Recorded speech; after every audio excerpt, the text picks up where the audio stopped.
May I come in, sir? Yes, come please. Good morning, ma'am. Good morning, sir. Good morning. Please sit down, Aakash. Thank you, sir. Aakash, just take a minute and introduce yourself. Yes, sir. So my name is Aakash. I have been born and brought up in Delhi, and I have completed my graduation in Computer Science and Engineering from Maharaj Agrawal Institute of Technology in Delhi. And I graduated in 2022. And since then, I am preparing for civil services. And in the meanwhile, I also help my father in running his business in Uttarakhand. Oh. Aakash, if you have a friend who is not Indian Yes, sir. and wants to move to India Yes, sir. and is looking for the city, town, Yes, sir. which has a fairly good living standard, would you suggest Delhi for that? Sir, I would suggest Delhi, but it comes with its own cons. Like there is air pollution and there is issue of traffic. What are and the other advantages things. of Delhi? Sir, first of Why all, is Delhi attractive? yes, sir. So first of all, I would say that Delhi has very good infrastructure regarding transport. Infrastructure is one of the best in India, all right. What Yes, else? sir. Secondly, I would say, sir, it is the connectivity and also the institutions that we have in Delhi. Connectivity, which is, infrastructure. Thirdly, I would say, sir, it is the cultural heritage that Delhi has. Cultural heritage, history, all that stuff. What Yes, else? sir. And other than that, sir, I would say it is the business environment that is in Delhi. And other than that, it is also about the culture and also the food we have, I would say. Very nice. You've done sociology, right? Yes, sir. Have you heard about this French socio-economist called Thomas Piketty? Yes, sir. I have heard about him. Yes, sir. He is an economist. Yes, he works on inequality. Yes, sir. He is an international authority on inequality studies. Yes, sir. Thomas Piketty says inequality is a natural outcome in society. Yes, sir. Howsoever you may want, inequality will always be there. Yes? Because it's an inherent part of society. Yes, sir. But he says the societies which are able to provide ideological basis for inequality Yes, sir. succeed. And those which are not able to do it, they fail because then the inequality challenges the social structures. Yes, sir. Tell me, in respect of India, where does Piketty stand? Sir, I would say that regarding inequality in India, it has been decreasing and Gini coefficient has already decreased. Decreasing, yes. But tell me his argument Yes, sir. that can you provide a structural justification for inequality?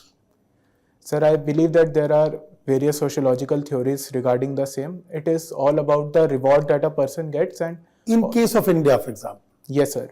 Sir, I what would kind of structural justifications we provide sociologically, politically, historically, for calming down the impact of inequality? yes, sir. So first of all, I would say that we have to look after the roots of our inequality. It is not only sociological, but there are other factors as well. Like India has seen caste system for the last 3,000 years. Other than that, we are majorly an agrarian society, and the service sector has disproportionately given more advantage to us those who are compared in agriculture.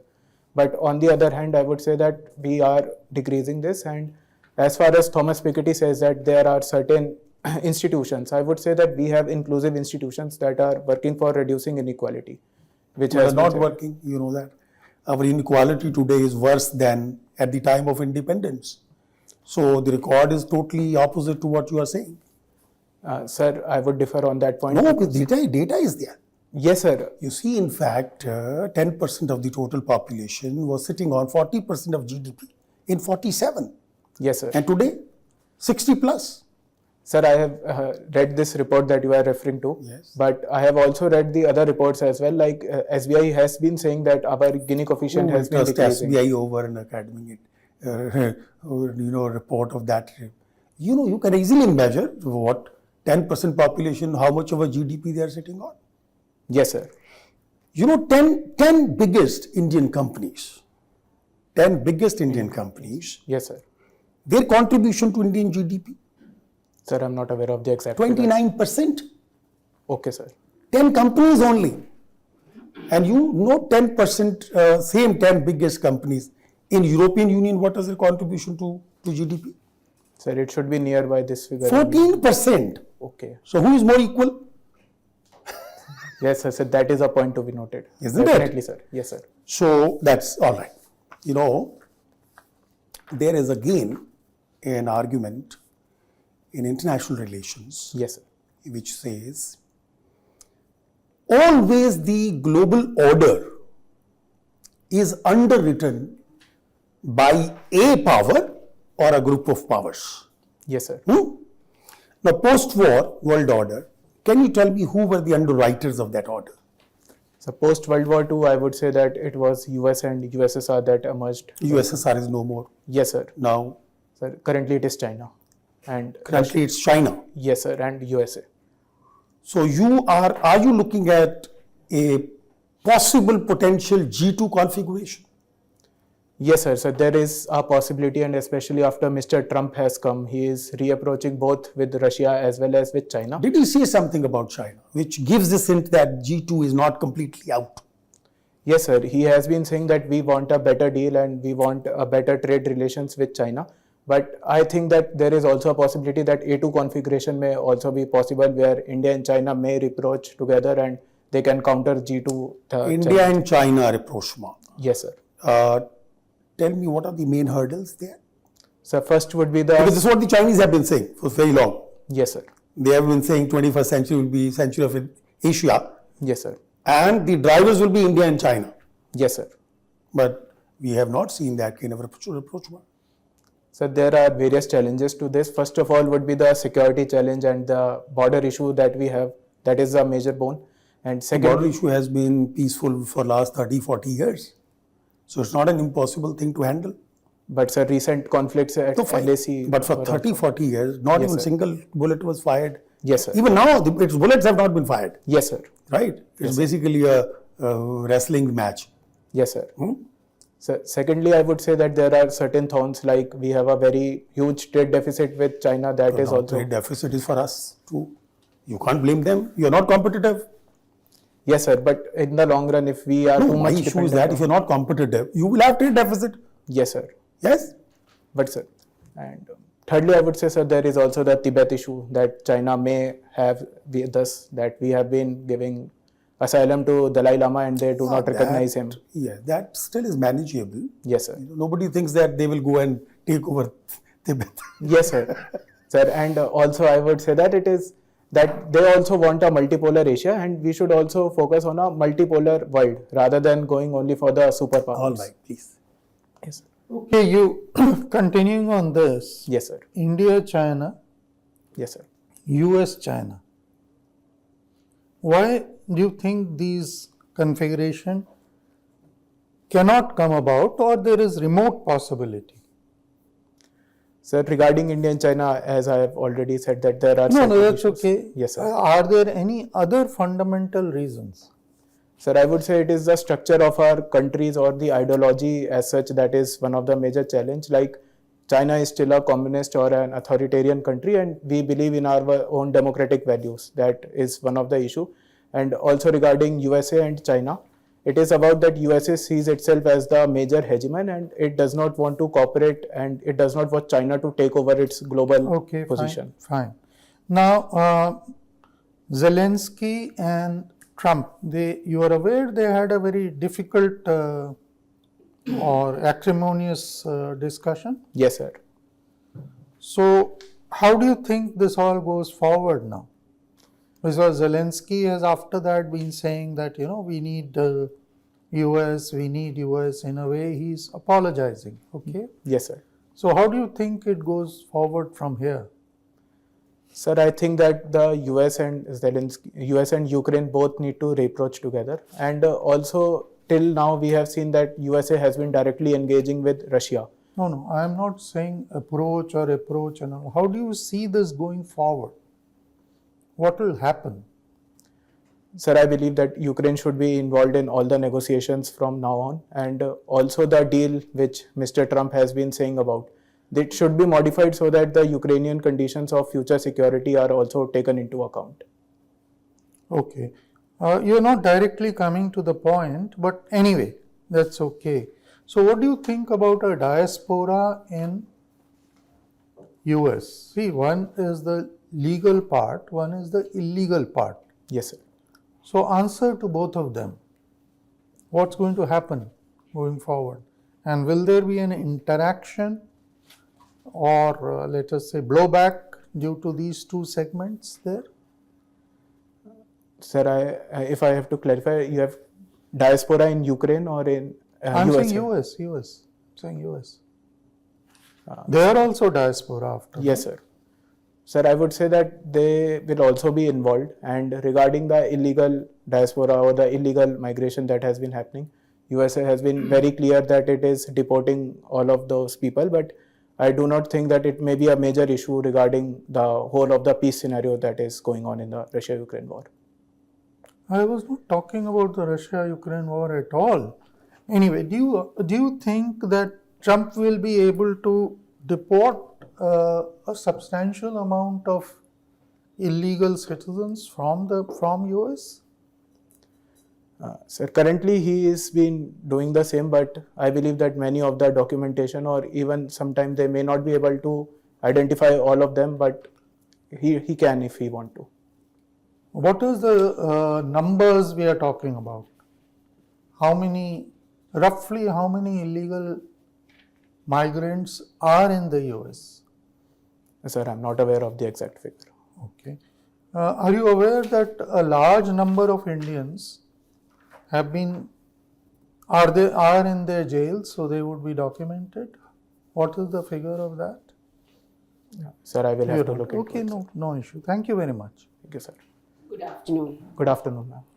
From deliberating on international affairs, let's go down to our grassroots. Yes, ma'am. There were two election promises made by the Delhi government, present Delhi government. One is clean up the Yamuna, Yes, and the ma'am. other was Mahila Samriddhi Yojana. Yes, ma'am. What is the difference between the two promises? Ma'am, first would be I would say it is the direct cash transfer scheme of Mahila Samman Yojana. So that would be a major issue, or that would be a major scheme for the women so that they have their financial independence. And also it will help in boosting consumption. Along with that, it will also increase their authority. And other than that, we have seen that women have been at forefront in promoting education and health in their families. So that is one of the issue. And second, I would say that regarding the Yamuna pollution, it is more regarding the whole of the ecosystem that Delhi has seen, especially with regard to pollution and the livability conditions, and how in the past we have not been able to successfully clean Yamuna. So that is why these were the two major promises that they have. So, okay, coming back to the first one, you think the direct benefit transfer always aids in financial empowerment? Ma'am, I believe that to a major impact it can have, but I believe that it should be more targeted so that the women who are in most need of the same, they should be given the benefit rather than it being universal. So I'm sure they're going to put an income criteria also. yes, ma'am. So if they are able to do it, then it is very nice, and they should also see that the conspicuous consumption does not rise, especially of the sin goods, because of the cash transfer they have been providing. So that is why women are at the forefront of giving these cash transfers. So you are following developments in AI and social impact. Yes, now AI has been made out to be a social demon also. Yes, ma'am. That it may overtake the human intellect. So what are the redeeming features that assure us that yes, no, it is going to be the human mind that is ageless and it's going to be always, it cannot be overpowered? Yes, ma'am. First of all, I would say that it is the intuition that the human mind have that the AI cannot copy till now. And also regarding the development that we have been seeing in AI, it is more about keeping human in the loops rather than being completely relying on AI for all of our needs. And thirdly, I would say that AI is just a technology. It is all about us, how we use it. It can be both positive or it can be both negative. So it is how we use the technology that will determine how it impacts us. It depends heavily on semiconductors. Yes, ma'am. So what is the current policy? Currently, ma'am, we are majorly importing all our semiconductors. So the government has been pushing for the same. There has been semiconductor mission of $10 billion which have been given, and major companies are also now coming to India to set up their fab factories. For example, in Gujarat and also in Assam, there have been major deals have been made regarding this. So what are the 3 suggestions that you'd give to the Department of METI that this effort should be expedited? First of all, I would say that we need to have proper infrastructure so that these companies can come. Okay. Secondly, I would say that we need to improve our IPR protection so that they are able to make new technology and they are assured that the technology remains with them. And thirdly, I would say that we have to work on skilling our own labor so that they can have good labor and it is available within India only so that it becomes attractive for them. Thank you. Thank you, ma'am. Yes. Yes, sir. Okay. Social media. Yes, sir. Adverse impact of social media on our mental health. Sir, major impact, I would say that it is the major reason for increasing anxiety, because in simple words, I would say that social media usually shows the best moment of a person's life. And when we are interacting continuously with social media, we compare ourselves with that person's best moment of life that we may not be able to recognize that this does not happen every day. Secondly, I would say that regarding the teenagers, they become too much addicted. And thirdly, I would say that it is the attention span that social media has reduced of us. So we are not too much into reading books or engaging with long form content because of social media. Is social media selfish? Yes or no? Yes, sir. I believe that the current algorithms that work behind social media, it is all about increasing user engagement rather than providing them with better information. So current model is skewed towards more consumerism or more profit orientation. Artificial intelligence. Yes, sir. Foundational model or outsource model? Which is more suitable to Indian context? Sir, I would say that they should both go hand in hand. Currently, while we are developing a foundational model, we can always work on top of the existing model so that we can make use of our current needs. But in the long run, we have to have a foundational models because the models which have been trained, they are not on Indian data, and Indian context, Indian languages are very diverse as compared to the foreign models. So foundational model, we should always have our own. AI Action Summit at Paris. Okay. Yes, sir. What is the key takeaway or key outcome of that summit in one line? Sir, I say that AI has to be inclusive and it has to be open source with keeping into mind the demand of the global south, especially that our Prime Minister has also highlighted. AI has an environmental implication. Yes, sir. Do you agree? Yes, sir, I will agree. How? Sir, because first of all would be the land which is required to create such huge data centers. Other than that, it is the mining of the critical minerals which are required for running these data centers. And thirdly would be the huge electricity and the huge water that we have to use to run these systems. So that is the major environmental impact that AI will Foreign have. service is your choice number 2. Yes, sir. Okay. India-USA relationship. Yes, sir. Let's talk about F-35. Yes, sir. Is it a game changer or a costly trap? So personally, I don't believe that India should engage too quickly in buying such fighter jets because the scenario of war itself is changing. Rather than fighter jets, we should focus on drone technology or other emerging technologies like radars or other thing. And if we require or if it is found to be suitable to our own needs, then we can always hedge our bets against Russia also and against USA also so that we get the best out of what we need. So we should not go for F-35. So currently I would say that we should have a good discussion and we should not go only after one option. Rather than we should take all our options and whatever is best for us, we should go for that. Thank you. Thank you, sir. Akash, Yes, sir. earlier people used to talk double engine ki sarkar in case of UP. Yes, sir. Now in case of Delhi, they are talking of triple engine ki sarkar. Yes, sir. But my question is that, is it required for the development of any state to necessarily have triple engine ki sarkar? or the state under the provisional provisions should carry on its own? Sir, I believe that it has seen that in Delhi and in other states as well, that people have become very good in their electoral decisions. Like they have a very clear mindset that who they want at the central or who they want to handle the national issues and who they want to handle the state issues. So it is the choice of the voters, and I don't believe that it is the same party that should be at every level for development to take place. We should always go after the constitutional provisions, and we should agree with federalism as a principle as a whole, so that states are able to work in their own domain and center is able to work on their own domain. And if any issue arises, there should always be proper consultation so that it does not harm the process of governance as a whole. Okay. So Delhi, in case we see a lot of problems. Huh? Yes, sir. So one of the major problem is of solid waste management. Yes, sir.